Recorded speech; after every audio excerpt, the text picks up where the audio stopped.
You're standing on the shores of the Ohio River, cruising north into a quiet night in Cincinnati. The construction of this Civil War relic symbolized the dawn of a new age for the United States, bridging the geographic and social divides of the Confederate South and the Northern Union.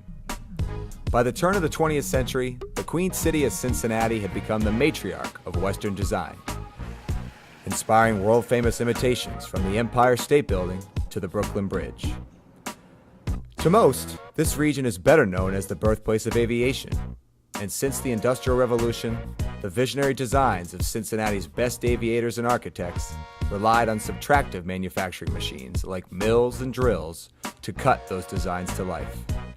But today, at the world's #1 manufacturer of aircraft engines, three-dimensional design tools have exposed the limits of those 20th century manufacturing marvels. So what's being done to bridge the gap? In an ironic twist, it's here, in the fossilized outskirts of Cincinnati, where GE Aviation is printing a revised edition of its manufacturing rulebook. We call it additive manufacturing, a 3D printing technology that allows parts, once thought impossible, to be grown from the ground up. I think what additive gives us is a whole different degree of freedom on how we think about component design. We no longer have to understand what the limitations of machining are and what the cost of those limitations are. So now we've taken many of those processes and been able to kind of blow them out with additive. That gives the designer a whole different palette of colors to paint with, and truly on a whole new canvas. Since 2003, GE Aviation has tested engine components manufactured by an additive process called direct metal laser melting, where the guts of a solid metal part are grown from the ground up by a precision 200-watt laser. Those lasers melt together individually designed and ultra-thin layers of powdered metal until the part is fully grown. What's pretty exciting for the additive technologies is that we believe we have the capability to produce components and alloys that would be very difficult, or if impossible actually, to produce traditionally. One problem additive solves is fuel nozzle coking.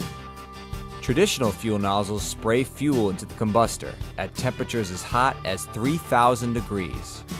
Over time, carbon deposits form on the inside of the nozzle, degrading the efficiency of the fuel spray and the engine's durability. GE's additively manufactured fuel nozzle for the LEAP engine is grown with internal support ligaments and cooling pathways designed to eliminate fuel coking, making the part up to 5 times more durable than its machined equivalent. Our work with the fuel nozzle has been really groundbreaking. If we can take a component, redesign it, even if it's non-traditional in its appearance, that potentially could allow us to save tremendous amounts of weight across multiple components on an aircraft engine. What was once 18 parts is now one single piece, making the additive fuel nozzle up to 25% lighter than its predecessor. 19 lightweight additive nozzles will be installed in every LEAP engine we build, resulting in significant fuel savings. In many regards, we look at this technology as replacing, in some instances, traditional technologies like castings or machining and brazing and welding. One of the exciting parts about the technology is we can combine multiple components that used to be brazed or welded together and make them into one single complex unit. By 2020, GE Aviation will manufacture more than 100,000 additive parts for the LEAP and GE9X engines. In the next 5 years, GE will invest more than $3.5 billion in new equipment to produce advanced components, like additively manufactured blades and blisks.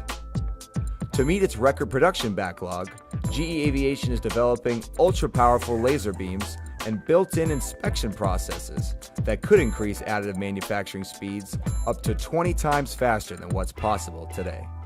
It's really remarkable, and this is just the beginning.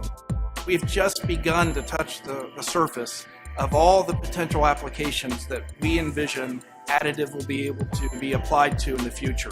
We're talking about multiple components, multiple different alloys, and many product enhancements that we believe in the next 10 to 20 years will quite honestly revolutionize the way many parts are produced for components going on to gas turbine engines.